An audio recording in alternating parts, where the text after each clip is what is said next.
Well, hi, everyone. My name is Theresa Wrangham. I am your moderator today for the US Autism Association. And during today's session, we're going to be talking about project-based learning and how it's a unique opportunity for deep engagement and interest-driven projects for children with ASD, particularly during this time with COVID. Our speaker today is Marlo Payne Thurman, and she is also the Chairwoman and President for US Autism Association.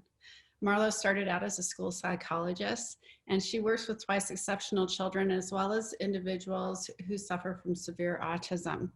She opened her private practice in 1994, in which she provided assessments and advocacy on a special education consultation basis and often spoke to the sensory needs of individuals.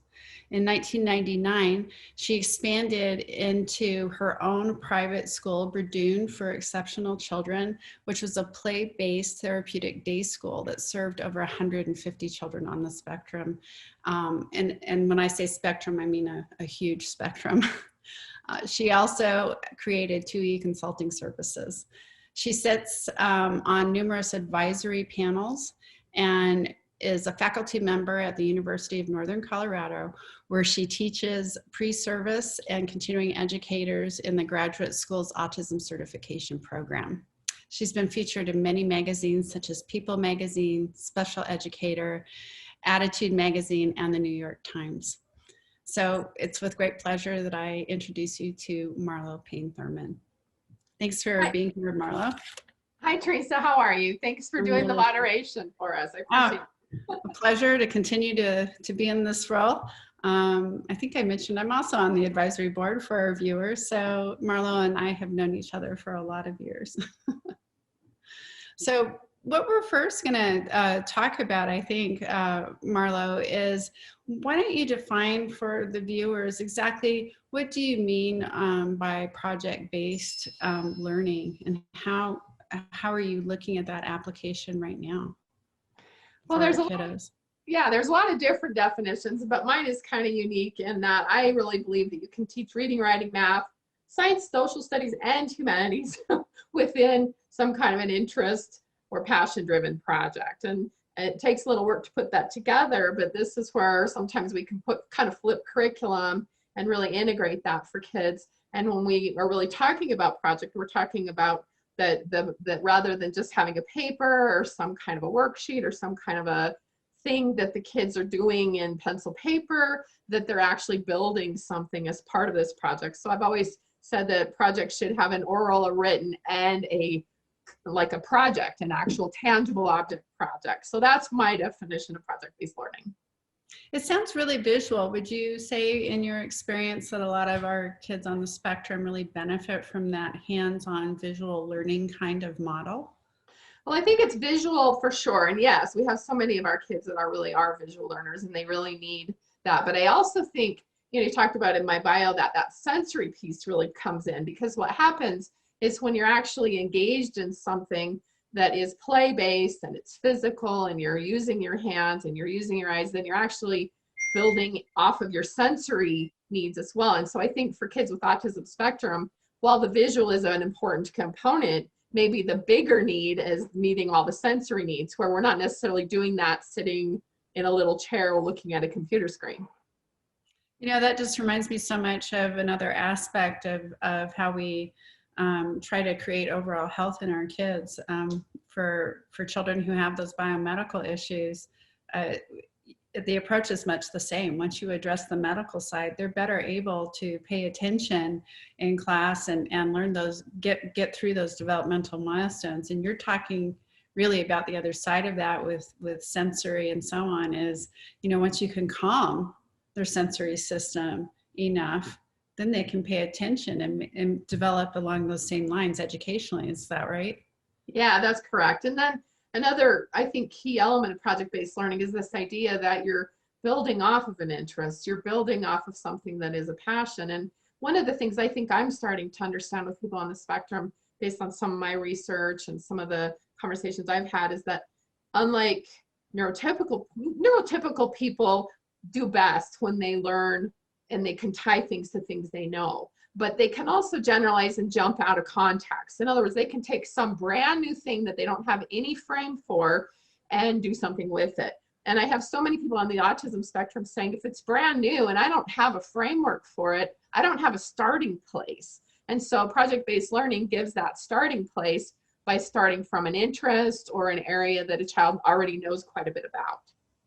You know, our viewers may not know, but I'm actually the mother to a 30-year-old woman on the spectrum. And as a parent, one of the things I learned early on when I felt so overwhelmed was as I watched for my daughter's strengths and tried to figure out how could I naturalize that into something else. So along those lines, you know, that's kind of what I hear you saying.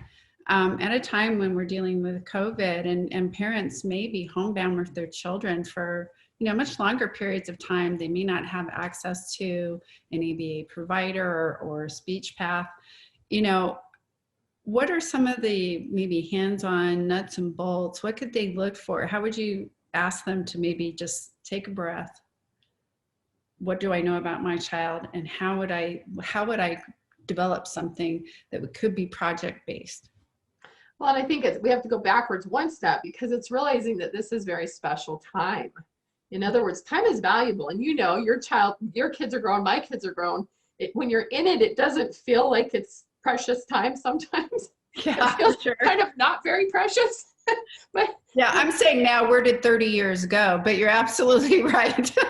So this idea that if I'm going to be home anyway, and I have to kind of work with my kid on education, and I'm now in the role of maybe the educator, does it make sense for me to sit with my child and look over their shoulder while they're maybe very minimally engaged with a classroom in an online kind of situation and not getting anything out of that? And this is what I'm hearing in my practice, is these parents are just tearing their hair out saying it's just such a waste of time. There's just like, my child's not engaged, they're not getting anything, I'm doing some of the work for them, but nothing's really, that time is being very much wasted. And so when we think about this as maybe precious time, if you've got to take the time anyway and be home and be the educator for your child, then maybe this is a time to actually really think about some of these other skills that you could be developing. And so this is where project-based learning has a role within that. So now to kind of get back to what you were saying, it's this idea that we could actually take that time and get away from the computer and take an interest, take an area of passion, take an area of need, and really dig into that with some really fun, tangible, play-based, interactive things. So rather than sitting and doing these little things online, that maybe we could flip that and actually use that time in a better way, where we're really engaging with our kids in some things that we might not ever have time to do again. Oh, I think that's hugely valuable. I think it's problematic to ask a teacher to try to teach children online. We know how hard it is. I've often heard you talk about front loading the classroom, that whatever we put in place for our special ed kids that have been generalized into the general ed population, that it helps everyone. And yet when you're on the screen, that's even harder for a teacher to manage. So it may be better to take the reins and say, how do I bring my child along and keep them engaged? Are there maybe some core rules to remember? I hate to use the word rules, but are there things that if a parent chooses to take those reins and try to build in more productivity and create like this sort of system, are there concepts, pillars that they should say, okay, for this to really work, these are the 3 things I have to remember as I pursue this? Is there a guidance on that? Yeah, I think there's a couple different ones. The first one is, I think, you know, all states have academic standards. So we can go to the State Office of Education and we can look and say, okay, what are the kind of 2nd or 4th or 6th grade academic standards, and how can I meet those? Because we don't want them to just do this cool project and then really be behind in everything else. So Sure. Figuring out a way to tie it to the academic standards. And then once we've done that, then I think my rules for project-based learning is every project must be seen, heard, and experienced and must have an oral, a written, and a tangible object project, like I said before. So it's this idea that you're taking something that is already a core standard, you can develop any theme. So you can pick a theme, you know, if your child's into fans or ducks or whatever they're into, you can tie that to curriculum. Your teachers maybe can help with that. But this idea that you can take those academic standards and embed them within some kind of a systematic project that then is very much play-based and hands-on, and really have the kids have some standards around that. The George Lucas Foundation, Project-Based Learning, has a Project-Based Learning Foundation that has some really good content and really good resources for parents if they're interested in kind of doing that. So it's not like you're inventing the wheel. There's a lot of good online resources for project-based learning if you start searching for that. But I always say the best rule is to start with your kids. Start with, okay, what do they really want to do? They've got maybe 2 or 3 months here. What is it that they would always wanted to learn about but never had the time? Sure. And where else can you shoot that? Right. That you were mentioning, did you say Lucas Foundation? Yeah. Yeah. I'm wondering if will there be maybe some resource links attached to what we're doing right now, that because I think it's overwhelming for parents to have to create this, and you just mentioned what sounds like a great resource. So. Right. And I can also talk a little bit about kind of how I built the project, and that might be helpful too, because I think there's, you know, it's like once you've seen one play out, and then it's like, oh, that's not that hard. I get it now. Right. Whereas kind of this nebulous, can't wrap my fingers around it kind of project. So yeah. Actually, that was going to be my next question, because I had the privilege of watching Brideun School start up, and knowing some of the students who went there. And I wonder if you want to just take a real life example of one of the students where perhaps, you know, maybe they were a harder to engage student, but you were aware of a passion they had. How did you channel that passion into learning to those outcomes of oral, tangible, and I can't remember the third, but you know, walk us through that, because I think that's exciting for a parent to hear about in a really real life way. Mm-hmm. Well, one of examples I had kind of in my mind was a kid that really just loved paper folding, origami stuff. You know what I mean? That was kind of the only thing he wanted to do, was actually origami paper folding type stuff. And so one of the things we did is we had some Chinese exchange students, and we had them come in, and we built this whole Chinese history theme, and it had a period piece where it was like what's going on in the world when origami was created, and what are the mathematical proportions of a piece of paper when you cut it in half and cut it in fourth and fold it in thirds. And so it was understanding mathematically all those, really understanding kind of, you know, and he got into the science of paper, which was different kinds of trees and different kinds of pulps and paper making. And so then getting to the point where he actually, you know, so we're building all these different pieces in, and as we're doing that, he started building paper cranes and started this paper crane project that ended up being, as he's growing up now, he's actually doing art installations with all these paper cranes, and he's got all of these, he's making jewelry out of little paper cranes and little origami figures, and so, and he's donating part of that money back to these trees that he learned about. So it's so, and it's like that brought up other passions. You were able to get him. You have a grown man who has literally worked as an artist and made money for himself in the field of origami, and knows everything there is to know about origami, from the history of it to the science of it to the you know what I mean, all the different mathematical, in other words, how big your paper has to be to start before you start folding. So it, like I say, it's pretty interesting, and actually also moved him into some fractal geometry stuff, because that's all those patterns. So it's like I say, we could take that one tiny thing and build this project, and that actually for him became kind of a lifelong passion that he's now, you know, has this little career of where he's making jewelry and doing these art installations in paper fold. Well, and that's no small thing, because as we've heard Temple Grandin talk about and Stephen Shore, you know, while these academic goals are very important for our children, employment can be hard to find. So it's always good as a parent to keep your eye on the ball on how might this translate into a paycheck. And I'm willing to bet that parent never saw that one coming. But how fantastic that that happened. It's hard to make it in the art world, and yet this gentleman has done that. How wonderful.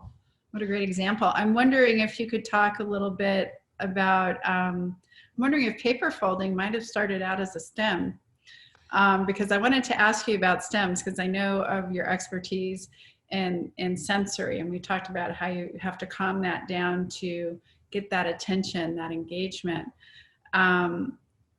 I'm thinking about a lot of parents at home, how COVID-19 might create more of an environment where our children, nothing is the same. Routines are so different now for them with respect to learning. Are you hearing in your practice more reports of issues with STEMs? And I like your take on STEMs. So I was wondering if you could share that and maybe share whatever it is you're hearing in your practice around that and give some advice. Yeah, I think STEMs always were the things we do with our bodies to keep us engaged. We all have STEMs. We all have things that we do to, I play with my hair a little bit. I'm sitting here tapping my foot. But some of these STEMs are complex motor movements, and they actually serve some kind of an organizational process in the brain. And it's interesting, when I work with some of my non-vocal kids, they talk about how the STEMs also are a way for them to interact with the world and sometimes even communicate with the world. I have one client that I worked with through the years who is actually now grown and on our advisory board. So I know he would be okay with me telling this story, that he talks about stimming during different periods of his life. He used it almost like echolocation. So he would, based on how he would flap and off of the flap, that would almost, he talks about, it was like he was using it, right? Yeah, some echolocation. He also interestingly talks about STEMs from the standpoint of it's how we with autism communicate with each other when we can't communicate, which I thought was really fascinating. Oh, wow. Like a sign language. Yeah, it's almost like, how severe are you and what's going on with you? And it's like there's some understanding and communication that is STEM. So there's lots of different reasons for STEMs. And I think what we're doing for any of us is we're feeding our sensory system. And so I think a STEM serves the purpose of feeding the sensory system. And when we're in a position where we're locked to a chair, especially behind a computer screen, it's worse even than it was in a regular classroom. So in a classroom is bad enough to be locked in a chair and have the teacher moving around and the kids also locked in their chairs. But now it's even worse because you have to be, and by the way, those of us who are on Zoom know it's actually a lot more work to attend to somebody on a video screen than it is to attend to them in person. And I'm not sure that all the cognitive logistics of that, but so in other words, the sensory system is starving by online learning. And it's true for many of us, actually. And so this is why we sit and by the way, many of us are more aware of our STEMs now that we're doing online Zoom meetings or whatever, because we're literally kind of couch locked to this screen, right? So like I say, I think this idea that all of us are feeding our sensory system, but for kids on the spectrum, that need is greater, and the need to feed the sensory system is greater. So these kids, they're not functioning well to sit and look at a computer screen. And I think it's actually very hard. Some of the kids I've heard from, it's actually hard for them to process the visual information on a computer screen. In other words, depending on what the background is, depending on the lighting, depending on, like in your kitchen, I see this kind of tile pattern, maybe harder than ever to focus on you, the teacher, if you were the teacher in this situation, because of the pattern in your kitchen tile. Does that make sense? Too busy, too much input. Yeah. Okay. Well, and just input that takes extra work to register. And by the way, you can say it's too much, or you can say it's not enough, but it's right. different, right? It's the input, the way, to the point that some of our individuals with autism have literally talked about as adults that they believe they have a really different visual processing module. Like, I actually see the world differently, and I don't see face extracted from the background. Background and face kind of blend together for me. I don't see eyes extracted from the face. The whole face kind of appears as an image. So it's possible that some of our kids with autism, at least, are literally processing visual information differently. And so that screen is adding a new layer of visual information processing that may be a problem. I hadn't heard that, but just as a an experience with my daughter that I bet a lot of parents listening have had. One of the things my daughter used to do when she hit middle school, that she hadn't done in grade school, she started talking to herself down the hallways. Mm-hmm. And of course, to her peers, that seemed odd. And somebody asked me about it, and I actually asked my daughter, and from what she could piece together and what I could piece together from the feedback I was getting, it was a jamming signal. She doesn't have the ability to like attend to you if you're talking to her and not hear the TV or the radio. They all sound the same volume, which is very much what we hear from people with hearing aids, is that everything's louder, there's no filtering. So I kind of think of it as, at least my daughter's auditory system doesn't have the ability to give one priority over the other. It's all the same volume. So by sending out a jamming signal, it helped calm her sensory system down. She didn't have to process the 30,000 conversations that were going on as she went down the hall to get her books out of her locker. And I hadn't thought about that in a visual aspect, that maybe they're processing visually differently, but I know they process light differently. They can see the flicker on the screens and stuff differently. Right. And by the way, yeah, you're right. So it's visual, it's auditory, it's all of those things. In the auditory arena, I think one of the things we're really seeing, and this is even true for my pretty high functioning kids, my kids who've done really well in school until now, and the parents are like, I don't understand what's going on. And what we're finding is that so many of these kids, in fact, and it's interesting because I've never seen any good research on it, but I have yet to see a kid on the spectrum that's diagnosed accurately to be on the spectrum that doesn't have auditory discrimination issues, meaning that they hear everything and can't prioritize or discriminate. I have yet to find one. There might be one, but I have yet to find one. So when you think about that, what's happening in an online learning environment, they're so dependent on exactly what they see and what they hear. They can't use the cues of anything else in the room. And so my kids who have done well in the classroom until now are falling apart like in massive numbers and not passing classes, even though they've done really well, because what's happening is they can't get enough information off of the screen to function and know what they're supposed to be doing. And they believe they know what they're supposed to be doing. So they go ahead and do the work, and it's not right, or they've done something wrong, or they've left something out, or they've done the wrong set of problems. And it's because they don't have the other kids to cue off of. Does that make sense? That's what I was going to ask. You're talking about social cueing. Rachel went undiagnosed for a really long time because she could watch her peers and mimic. She was great at mimicking. So it was covered up for a really long time, except for her language.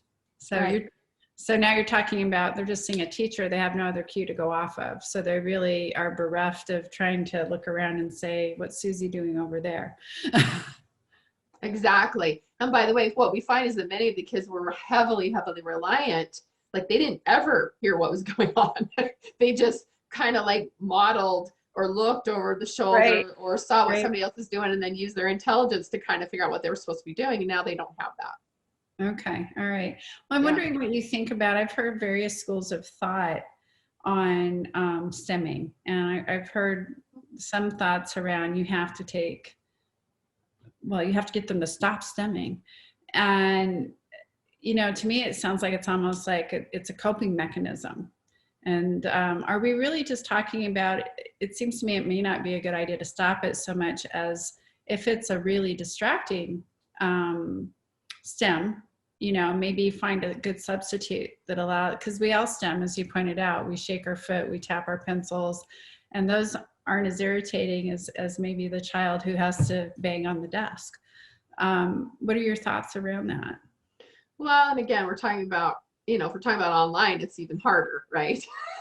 Because the teacher's got all these little bobbing heads, right, on the screen. So from a teacher's perspective, it's actually even harder than ever to be on the opposite side of a group of 30 little bobbing heads, right? So if they've got this kind of stuff going on, makes it even harder. One of the things I always have taught my kids is you can do anything you want to do. And I almost like that it's the combination of fidgeting, stemming, you can actually put those on a continuum, right? And by the way, I think some stems, there's just not a breaking them because they are serving such a solid purpose that you have to figure out what the purpose is. And until you solve the purpose, you're not going to solve the STEM. I see. So figure the purpose first. Yeah, purpose first. But for the STEMs that are more in the realm of kind of fidgety, restless kind of stuff, I think in those cases, it's helpful to, like you say, kind of shape those or model those. I have the fidget box, right? It has to be below your chin, between your shoulders, and above your knees. And it's a box. And you can do anything you want in that box, fidget-wise. Well, it's socially appropriate. But yeah, within this little box, you can play with paper clips, you can flip a rubber band, you can fold paper, you can flap your hand a little bit, there's a lot of things you can do. And that's not as visible as if you're up here or out here or up here, because you're not in other people's visual space. You're in your own box. Does that make sense? So that can be helpful. But again, I don't think you could ever really talk about STEMs without talking about the need they're serving. And so in that respect, it's not something that I ever start with the STEM. I always start with the need of what is going on? Why are they STEMing? And sometimes they're STEMing just to block us out. I mean, truly. It's the way to get rid of us, right? Yeah, well, I suppose. And that's okay. Maybe we need to go away and come up with some other ways to approach. In other words, what we're trying to shove into their space is not tolerable to them for some reason. And this is where, again, coming back to project-based learning, is this idea that if we're coming off of something that interests them, and by the way, all of our stuff in autism is like, join the child, get on their level, figure out what their interests are, figure out what their strengths are. This is just another way to take education and learning and tie it together. So in some ways, it's bringing their interest to them. And then it's also taking all of the things that you need to teach them and figuring out how to kind of anchor that to this theme that you've got going that is something that they're interested in, as opposed to, we're going to do this, and now you can't, now we're going to go over here and do this, and now we're going to do this, because that disconnectedness of education is really hard for our kids with autism on the spectrum. It's helpful. This is why I think project-based learning is such a strong model, is because it integrates all of how things fit together, the relatedness of things. And I think that's really important for kids on the spectrum. Neurotypical kids, I think, do a better job of generalizing across sets, whereas kids with autism have a hard time making those generalizations. So we're building bigger wholes. Does that make sense? Bigger constructs. Right. And what you're saying is, I mean, as we all know, with autism, one of the key deficits is the inability to generalize across environments. And what I hear you saying is, take their passion, harness it, figure out how you can work mathematics and fractal geometry and all this other stuff in it, right? But it also, you're saying that this will really help them generalize across environments, because it's a richer opportunity. Is that kind of what you're doing? If you think about it, it's almost like, I had this explained to me, so this isn't even from me, this is from somebody on the spectrum. They're saying, what he was explaining is that neurotypical people tend to generalize this way, right? In other words, it's like they can jump sets. Like, I can take a set, I can think about this concept of, I think Temple Grandin talked about the concept of church steeples, right? And I can generalize across all church steeples to the point that I have one common image and set and experience that I tie to all of my constructs about church steeples. Whereas individuals on the autism spectrum, because they're focusing on difference, the anomaly, the oddity, they're remembering every difference about every church steeple, right? So in other words, what we're doing with project-based learning then is we're building this large set of churches and the history of churches, so in other words, we're tying more information to that one construct that they have of that church steeple. And they might have another one that's completely different, but that would have a whole new set to it, so that eventually they have filled in all the gaps. And so rather than thinking this way, we're building these kinds of things, and then so that they can bridge across them eventually. You're connecting the dots. Yeah. You're okay. Got it. Yeah. Is there I'm just wondering, I know we're talking about project-based learning in terms of hybrid learning that can be taken on during what is an exceptional time for us as human beings on the planet, really.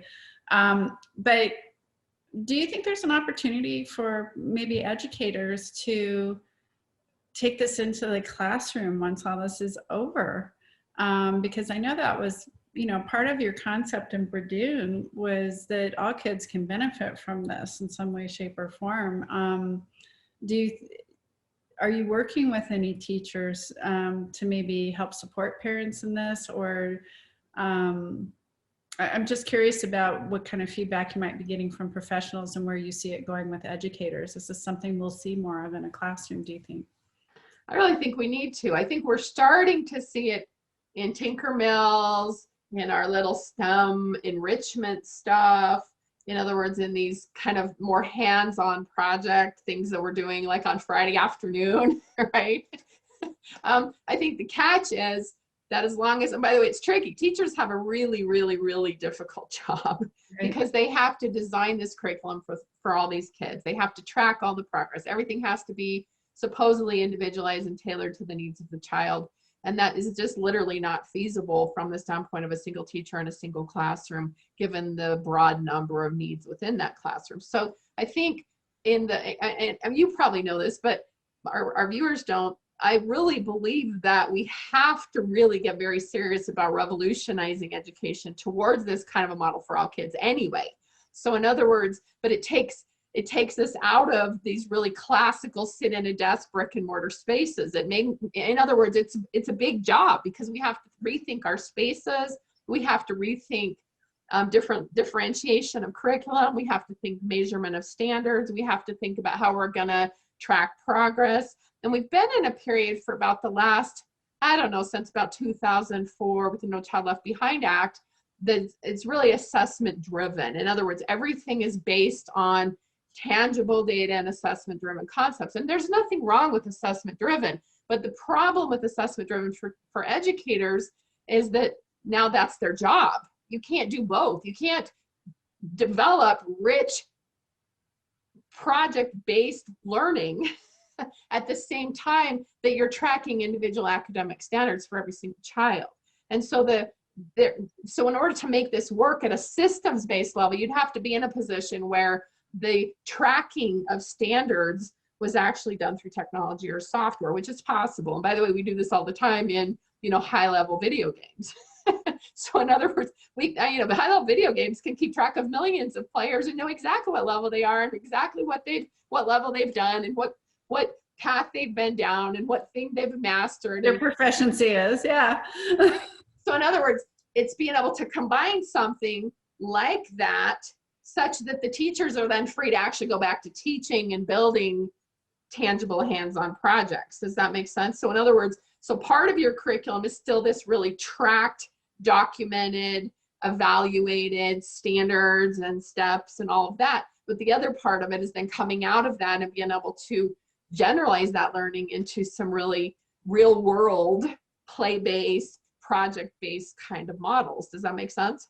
And that's where it's tricky because yes, you can take pieces of it, but it's hard to take pieces of it within the construct because our construct is so assessment driven that there's no time for something like this in the classroom because if I do this, then I don't know that I'm going to get my math standard in. I don't know that I'm going to get my reading standard in for those individual kids that we're trying to track all that data on. Does that make sense? It does, but I'm wondering if we could learn from, again, I'm going to draw as a parent on my own personal experience, but one of the things I knew about my daughter early on is she was a visual learner and her language was disappearing. And so we were living overseas, came back home to get her diagnosed. And in the meantime, because I knew her strength was visual learning and we had her in a Montessori program, and just for viewers who don't understand the difference between Montessori overseas and Montessori here in the United States, you want to make sure you have a certified Montessori school here in the States because it's in the public domain. You don't have to be fully developed as a Montessori school. Anyway, Montessori was a very rich visual curriculum that was very project-based. You worked with your hands. So for Rachel, that meant she could self-correct and so on. And yet, when we got to Colorado, Rachel was enrolled into a focus school that was Montessori. I will say Montessori doesn't marry well as a focus school to the academic curriculum that we have in the state of Colorado in terms of academic standards, but they found a way. And I'm wondering if like Waldorf and Montessori, who I believe at least in Maria Montessori's works, you can see that she was dealing with people on the spectrum. She was dealing with what was considered uneducable people. And yet she created a system of exactly what you're talking about, to some extent, project-based, and was able to hit standards, and they still are hitting standards. So I'm wondering, instead of recreating the wheel, if standardized education, the brick and mortar K through 12 could look at other methods of multi-age classrooms so that you actually have an aide with you. When we staffed our daughter, it was a fight between the Montessori focus school and a traditional school.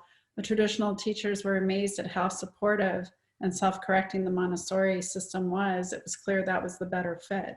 So are there opportunities to learn within existing structures that would help revolutionize our classrooms without losing, but just picking up, not recreating the wheel? Maybe it's already there to an extent. That's what I'm throwing out based on what you're saying. Well, and what you're really talking about is this idea that we've somehow in the last 15 years or so got into the idea that if we teach all the little pieces, regardless of whether they're connected or not, if we make sure that each kid has measured that they have proved that they can do all these little pieces, that's going to come together in terms of a comprehensive whole in a meaningful way. And that is the theory that we're working on, and that is the standards that we're measuring, and that is the evaluation procedures that we're putting in place. Okay.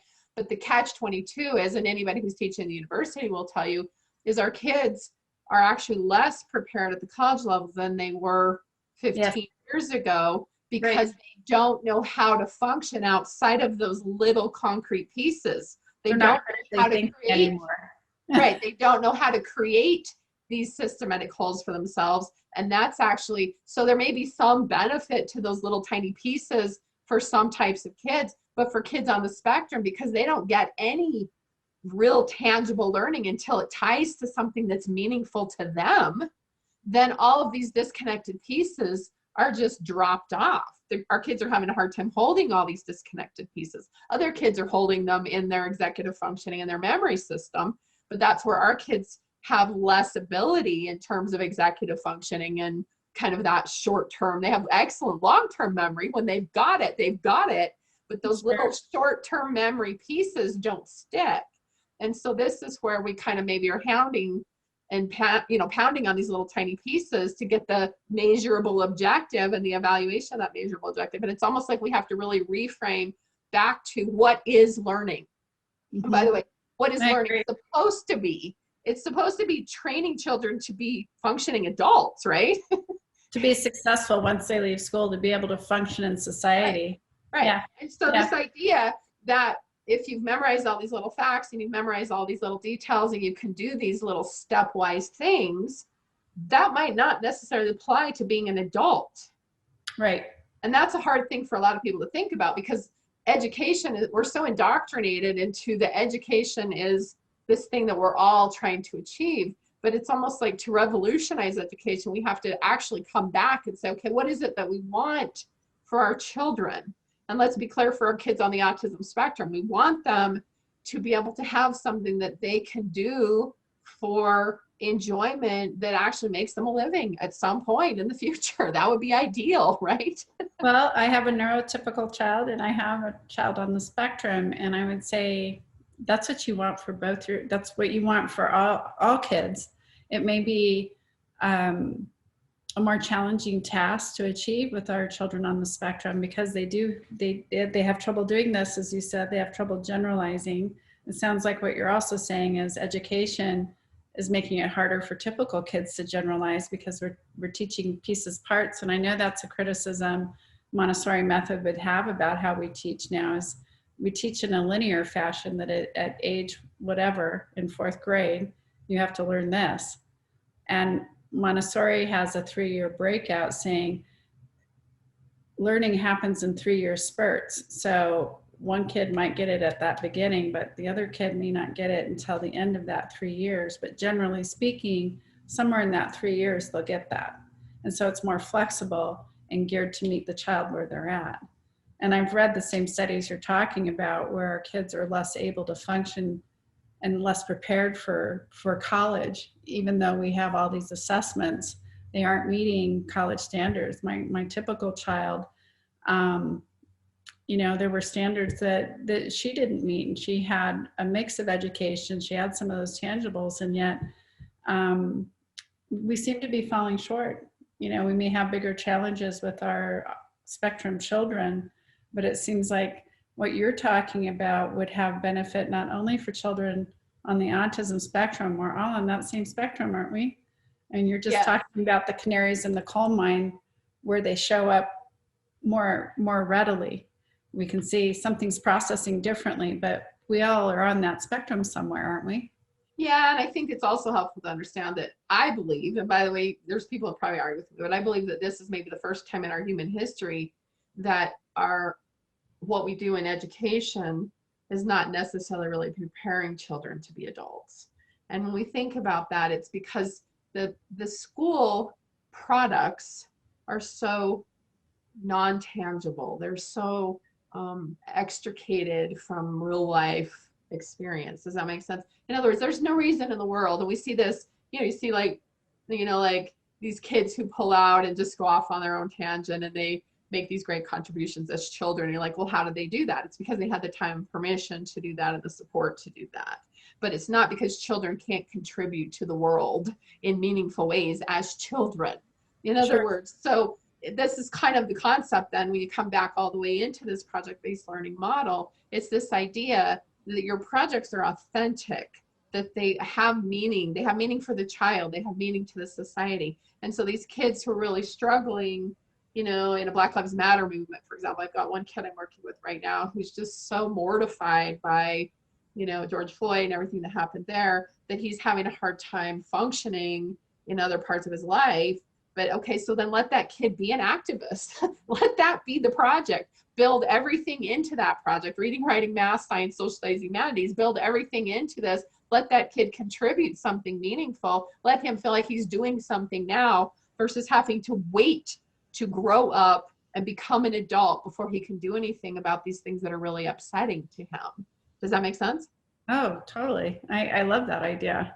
Because I think there's a lot going on in the world where our kids feel apathetic. They don't feel like they're being allowed to make a contribution, or, they can't vote yet. They can't do X, Y, and Z. And hey, you're only a kid.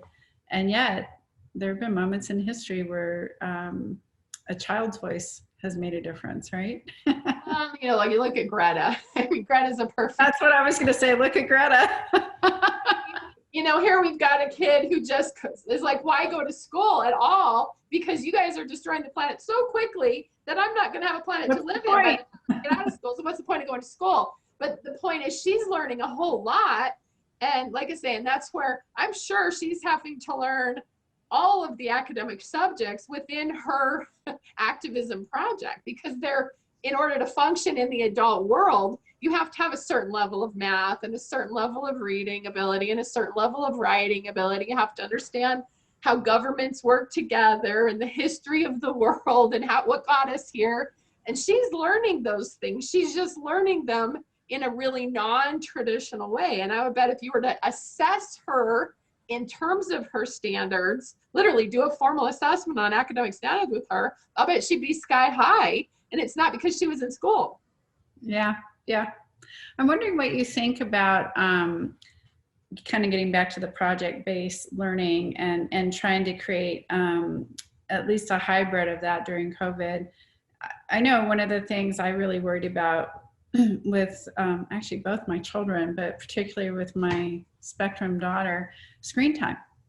It was one thing to let her have some downtime. That was how she could calm some of her sensory issues. After a very overwhelming day, she could go watch a movie of her choice. Or there were some funny YouTubes that, she could watch repetitively, laugh, and it just kind of got her calm and in a different space. So now we're asking our kids to sit in front of a screen, like you've already said, and we've talked about maybe what some of those shortcomings are, some of the auditory stuff that it's pretty well documented for our kids, but now we're talking about some visual as well. What about just now we're glued to a screen? This used to rescue some of our kids, but it was also a deficit in that our kids have trouble with socialization. And I'm watching our kids in general mistake Facebook friends for friendship. That's not a friend. That's a computer connection acquaintance. That may be a friend, but friendship is really more of a tangible thing. Now we're not allowed to go out and see people as regularly as once we did. There's restrictions on that, and we have people in front of the screen.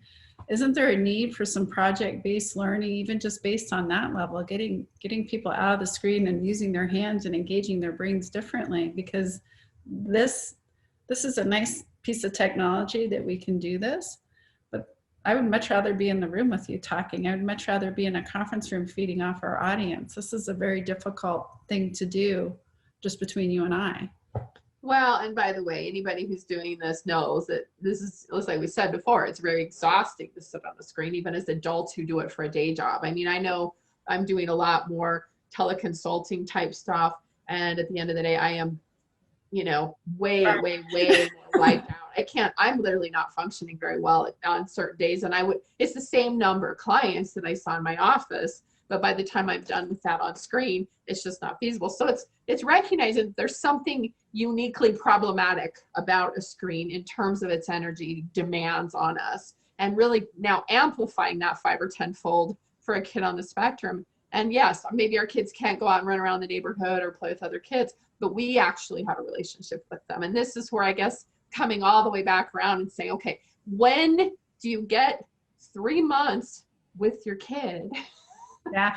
To actually do something that they're interested in instead of school for a minute. Maybe this is the time that parents say, okay, my relationship with my child and this precious time that we have during COVID is a time that I can work on that parent-child dyad. I can work on relationships. We can talk about things that we never get time to talk about. I can teach them how to make bread. Does that make sense? Teach them living skills. You're bonding with your child outside of educating. You're talking about actually what a precious time to have an additional layer added to your relationship. But it is education too.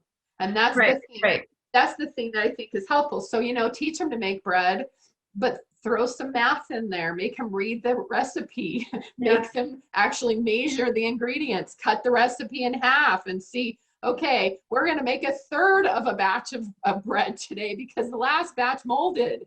So it's this whole idea that you're actually, everything we do, we can, especially if you get a little tiny bit familiar, and there's a couple ways to do that. I mean, just go online at your local school district, or, the What Every Child Should Know series, those curriculum series. It's like, get an idea about what most kids are doing at these ages. And I'm kind of talking about young kids. It's a little bit different for teenagers, so remind me to come back to that. But for younger kids, it's really thinking about, okay, this is a time to play with my child and come out of school for a minute, and I can still teach them. I can teach them everything they need to know over baking a loaf of bread. And it's true. Yeah, we always called it teachable moments. Before our daughter was diagnosed, I'd read a book, Montessori at Home. And now as I look back at the book, it was, and our life, it was really just looking at every opportunity you have with your child. Why do we assign chores? Well, chores are about how to take care of yourself once you leave home, really. It's preparing your child for how to take care of themselves at home. Right. We talk about our children on the spectrum, we call those life skills. Well, life skills, you can teach those very early on, and with kids on the spectrum, it's very important because they take sometimes longer to learn those skills. So you're talking about, let's look at our lives and use what we know on functioning and using it as a teachable moment in a naturalized sense, right? And absolutely. And by the way, and let me add a word to that. It's a real life experience teachable moment. In other words, you're teaching them. I'm not manufacturing it.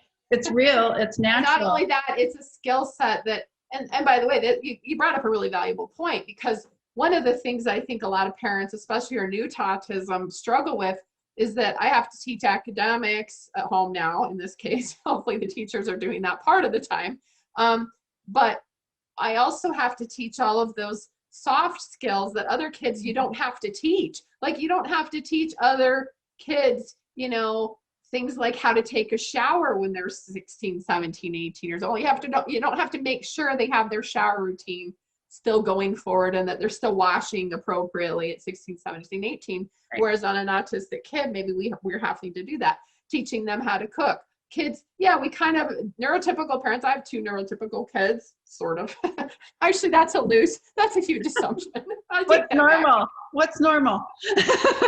Neurotypical, and I don't think I would even say that. But I cooked around my children. My kids kind of helped in the kitchen, and my kids kind of both know how to cook. But for a kid with an autism spectrum disorder, that's a more formal instructional process that's required.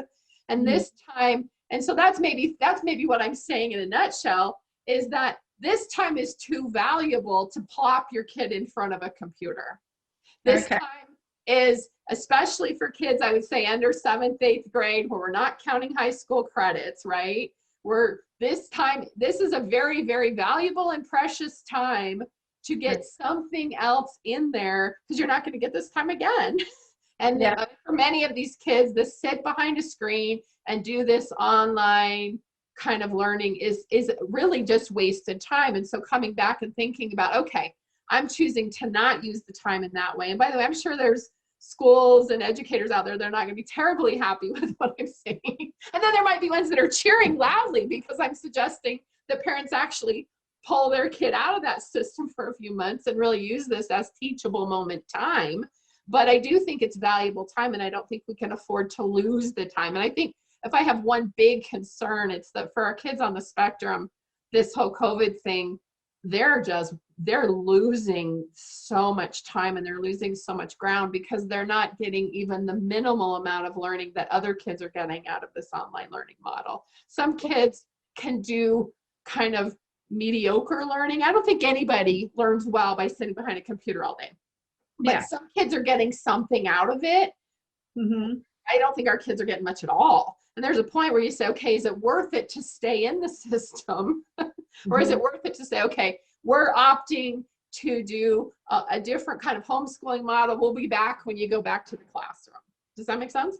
Yeah, and what I hear you saying actually is not just for kids on the spectrum. Maybe this is really maybe what COVID has presented us, because I've seen articles where it says, well, parents are unhappy with, and I don't want to like blame teachers for it. I think you've brought out how amazingly difficult it is for teachers to teach in this. It's not that they don't want to teach and they don't want our children to learn, but that this may not be the most effective way of teaching. And yet there isn't a lot of choice on the part of the teacher, but what we do have is parents have a choice because we are home. And maybe what really at the very basic level is, whether you have a child on the spectrum or you have a typical child, neurotypical child, take a moment and ask yourself, is this successful for my child? And if it's not, there's an opportunity, whether your child's on the spectrum or not, to do something along the line of project-based learning. Because there is a lot of concern in our nation right now about kids falling behind, and they're not even talking about our special ed kids so much. They're talking about all children falling behind, that this may be a year or two lost out of this generation in terms of learning.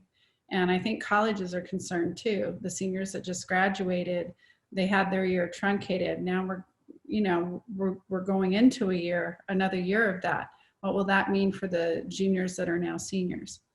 So maybe it's a good message for all parents and not just children on the spectrum, for parents just to take a breath and say, is there another way for my child to get benefit from education? Does it look different from this? Maybe I should be considering that. I have this golden opportunity that I may not have again. Is that what you're saying? Yeah, and I think it's even more than that, Theresa. And like I said, it's hard, but I also think it really puts us all in a position, parents and educators alike. And by the way, we got to remember, teachers, some of them don't have any tech background. I mean, literally, you're having to learn how to use this. They're all like, I don't know, I can't even figure Zoom out. And it's not, it's just because they didn't, when they went to school, they weren't, the tech wasn't available, so they didn't learn. So Again, it's not a criticism of teachers, and it's not a Right. criticism of the work that goes out there. And I really want to reiterate that, because I'm an educator myself, and it is just so, I mean, these teachers, they are the heroes in terms of trying to make do in a really, really awful situation. Absolutely. But I think what's also happening is it's highlighting for both teachers and parents alike this idea, like, what actually is education then? What should we be teaching? And by the way, we have all these standards, but the standards themselves aren't evidence-based necessarily. Right. If you think about that, like, there's I know that. I've done my research. That might be news for some parents, though. Right. Like we tie everything to, we tie evidence to the standards, but the actual development of the standards themselves is historically created by our academic publishing companies, right? Right. So in other words, what we teach in the American curriculum, or what we teach in the world curriculum, really, what children learn is based on these standards that there was no evidence put in. There was no research, that there was never a team of people that sat down and said, okay, what should children learn to become adults, and create an entire curriculum. So we kind of did that, but we did that so many years ago that we haven't redone that. So in other words, the foundation, revisit and reassess. Right, that the curriculum was designed during the period when the needs were, if you think about it, the American curriculum was designed during a period of time when the needs were to get kids in a systematic educational system, like a factory kind of system. And we were working under a factory mentality.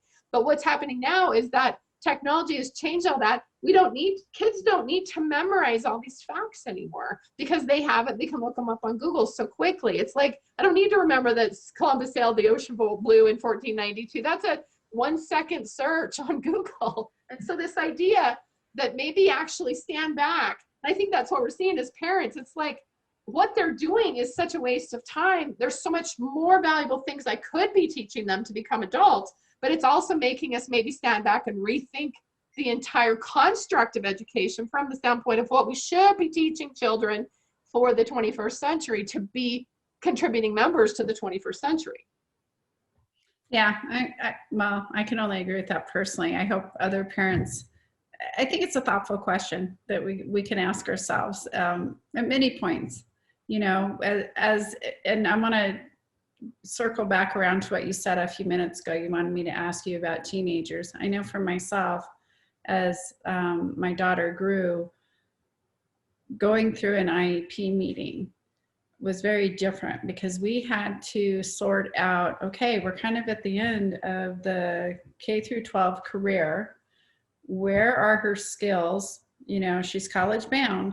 This is our last jump through this window to get her through that hoop. What kind of supports will be there and what will not be there, because IDEA is very different from 504. And parents, if you don't know that, understand that when your child goes to college, there's no IDEA, there are no special education plans. They have to be largely independent. So you should be looking at weaning, in my opinion, off of accommodations and seeing where your child is and what is it going to take to get them there.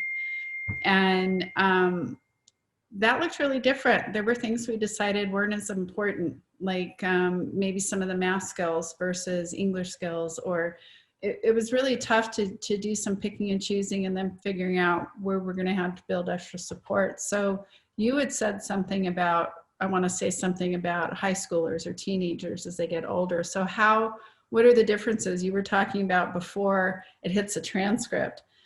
What about a high school student, where if you make this decision to do a project-based learning, that becomes a little bit more critical. You're talking about a transcript at this point. What did you want to say about that? Well, I think there's a couple ways to do it. First of all, I want all parents to understand that there's actually, most parents don't get this, but there's actually 2 tracks to college. Okay, one of them is high school diploma. Actually, there's 3. High school diploma, ACT, SAT score, and you go in the front door. The second track is you kind of don't make it through high school. You do some community college classes. You build a college transcript. Once you've got about 20, 25 credits on a college transcript, through like Front Range, or in our case Front Range, but community colleges or tech schools or vocational schools, then all of a sudden you're transferring as a college transfer student. You're no longer transferring into college as a high school student. Right. The third option is that you're actually, as a parent, documenting and building a transcript for your child. People who homeschool do this all the time. And it's saying, okay, here's what we taught, here's the textbook we use, here's the standard, and here's the portfolio of work to demonstrate the child actually has mastered these skills. And that we use that in conjunction with an ACT or SAT score to go through and apply to colleges that way. So when you think about those three different tracks, when we're in this weird COVID, and I've got kids who, the kids who are freshmen or sophomore in high school are in a really different position than the kids who are seniors this year, right? So it's like, for a kid who's a senior this year, yeah, project-based learning is going to sound really, really awesome to them, but it actually may be more work in the long run to spin that around and get that into an alternative track kind of model and get them then still college bound. Whereas a kid who's younger might still have a little bit of time to do some online coursework or take some community college classes to build that alternative track.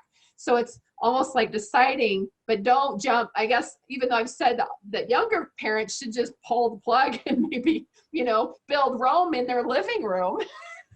I'm saying for older kids, it makes sense to kind of keep track of this idea that you have to recover that in some way on a transcript, or you have to kind of sell out on that you're going to graduate from high school in a traditional way. So it's important to kind of have that caveat in there that for older students, there's more to it in terms of making sure that you're not jumping ship, when the kid is like one semester away from graduating from high school and now they end up owing a year as a super senior because they, that's the easiest course to get their high school diploma. So it's important to kind of remember what we're talking about in relationship to that transcript.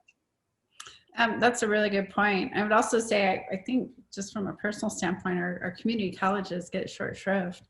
For our kids on the spectrum, very often, as it was for my daughter, I've talked to other parents, and I know they're in your practice as well.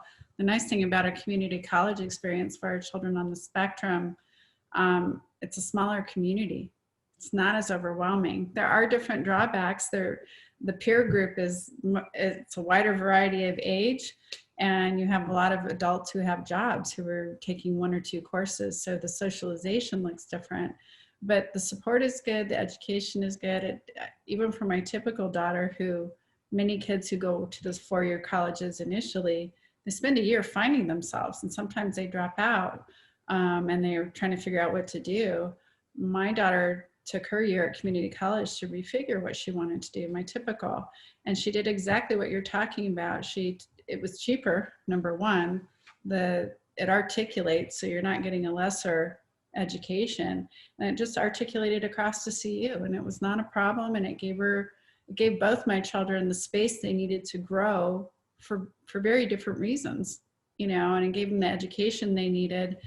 So community colleges, I think, really fit a lot of bills, regardless of whether or not you're on the spectrum and maybe you need that smaller environment, or you're finding yourself and you're a neurotypical kid.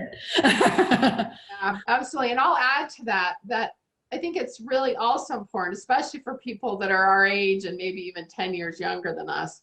And I know that you and I are closer, you and I are closer in age than some people, but in other words, there are people who have kids our age that are younger than us and older than us. But what we were taught in our generation was that in order to be successful, you had to go to college, right? In other words, so it was like everybody had to be college bound. And I would say that it's helpful for parents now of children to understand that the world has changed a lot in the last 25 years, and that some of the most successful kids are the kids who go into the trades and the vocational stuff. Exactly. And that was really a second class route in our generation. In other words, the kids who were doing that, it was because they didn't have the skills to go to college, where now that's maybe where better jobs are, better opportunities are. And, I'm also dealing with, this whole population of kids who have a college degree in, American literature or something, and don't have, they're couch locked. Right, they're couch locked. So let me come back to this idea then that the trade and vocational school actually might be a better route for a lot of these kids. And, I'm the mother of two tradesmen who are very, very successful. My daughter's a tattoo artist. My son is a blacksmith.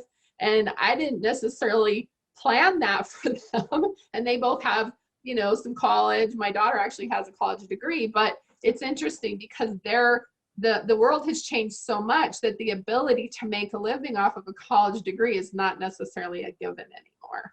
And so this is where tying one thing back around to kind of our project-based learning is if you can develop an interest and a passion, you might be developing a career. And I remember, like I said, my daughter's world-class tattoo artist. You could check out her stuff. It's astounding.